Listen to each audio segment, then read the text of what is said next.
Ôtez pas tous ces bien-aimés frères et sœurs. Les amis, l'oncle Sam, l'homme à la cravate rouge, ne veut pas la paix. Il cherche autre chose. Le seul pays qui a cédé à sa volonté de vouloir repartir, c'est la France. Macron est prêt à rentrer dans le jeu, en estimant qu'il va amener avec lui, vous savez, tous les pays qui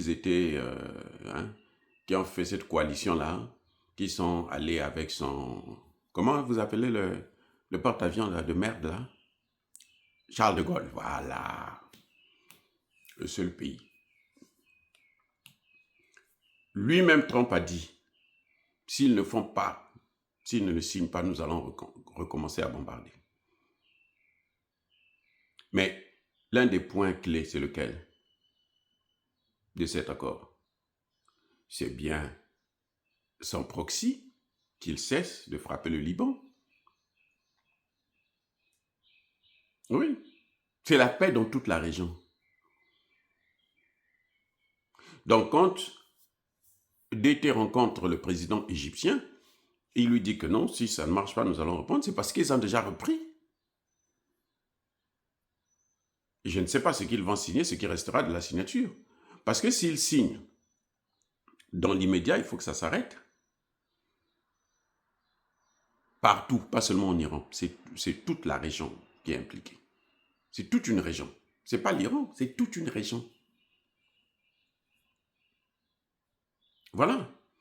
Et on le voit, il n'a pas la volonté de faire la paix parce que on le voit partout, comment vous appelez ça?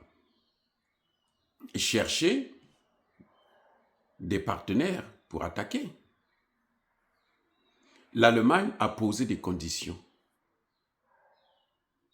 C'est pour ça que vous voyez, dans le communiqué final, ils ont dit, s'il y a l'accord, nous, on va pour aider à débloquer. Or, s'il y a l'accord, ça veut dire que c'est fini. On n'a plus besoin de tout le monde. On n'a plus besoin de personne. Parce que l'accord stipule que, lui, il doit garder le contrôle. L'Iran doit garder le contrôle du détroit. C'est pour lui. Ça lui appartient. Je ne vois pas pourquoi vous allez négocier avec ça. Il doit garder ça. Maintenant, vous avez vu la présence de Zelensky. Il fait quoi là-bas? N'est-ce pas que c'est les pays les plus industrialisés du monde, les 7, qui ne le sont plus d'ailleurs. Ils ne le sont plus. Quel est le pays là qui est le plus industrialisé au monde? Lequel? Le pays le plus industrialisé au monde, c'est la Chine. On peut plus discuter là-dessus. C'est la Chine, le pays le plus industrialisé au monde, c'est la Chine. C'est pas l'Inde. C'est la Chine. L'Inde a des problèmes d'énergie. L'Inde est obligée d'acheter maintenant l'énergie américaine. Il y a certains pays en Asie là, qui consomment maintenant son énergie. Donc cette crise, ça l'arrange aussi d'ailleurs. Ça l'arrange. Parce que ça le permet de vendre son énergie au prix fort, au prix du marché, et ça lui rapporte plus.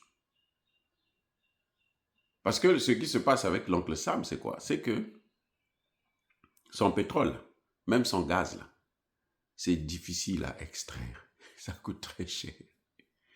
Ça coûte 2 fois plus cher que celui du Venezuela, de Russie, des pays du Golfe, ainsi de suite. Donc du coup, quand il met ça sur le marché, il ne peut pas vendre ça au même prix que les autres. Il est obligé de vendre ça un peu plus cher. Ou quand il met ça au prix du marché international, il ne gagne pas assez. 2 à 3 fois moins que les autres pays comme la Russie et autres. Donc pour lui, avec ça, là, ça permet de gonfler un peu ses revenus. C'est tout.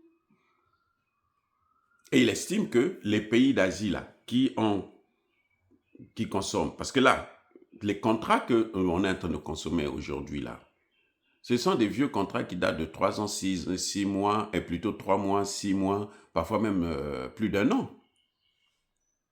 Donc l'oncle Sam en ce moment est en train de signer des contrats avec ces pays-là pour qu'ils puissent prendre consommer son pétrole. et son gaz. Mais à ce moment, quand on pourra ouvrir, il aura déjà le maximum de contrats possibles. Donc, il aura une sûreté pendant au moins 1 an ou même 2. Son pétrole sera vendu au prix fort. C'est une technique. Donc, il n'a pas intérêt à ce que ça s'arrête net.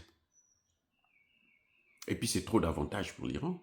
L'Iran a détruit. C'est-à-dire que je ne comprends pas. Les amis, l'Iran a détruit le pétrodollar. L'Iran il l'a envoyé au repos éternel. C'est fini. À partir du moment où le pétrole peut s'acheter dans une autre monnaie que le dollar, c'est une bombe, les amis. C'est une bombe. Et donc, quand Zelensky parle là-bas, c'est pourquoi? C'est pour aller voir comment il peut faire pour continuer à nuire Poutine. Celui qui est en train qui donne des informations pour que Zelensky frappe les raffineries, machin, tout ça, c'est qui? Mais c'est bien lui. C'est lui et les Européens. Ce sont eux qui donnent les informations, qui donnent les moyens. Donc cette guerre ne pourra s'arrêter que lorsque... Et lui, il n'a pas intérêt à ce que ça arrête. S'il perd en Iran, il perd aussi en Ukraine. Or, l'Ukraine, c'est terminé déjà. Le Donbass, là, Poutine est en train de prendre le Donbass. Les amis, il est en train de prendre le Donbass. C'est pour ça que vous voyez que Zelensky maintenant frappe en Russie au lieu de frapper sur le front. Parce que sur le front, il ne tient plus. Il ne tient plus. Il se dit, bon, on va tout gâter et puis bon, on va tous perdre. Mais c'est lui qui perd. Parce que la Russie, c'est 17 millions de kilomètres carrés, les amis. C'est à la fois la Chine, l'Europe et les États-Unis. Vous comprenez, non? 17 millions de kilomètres carrés. C'est un pays continent.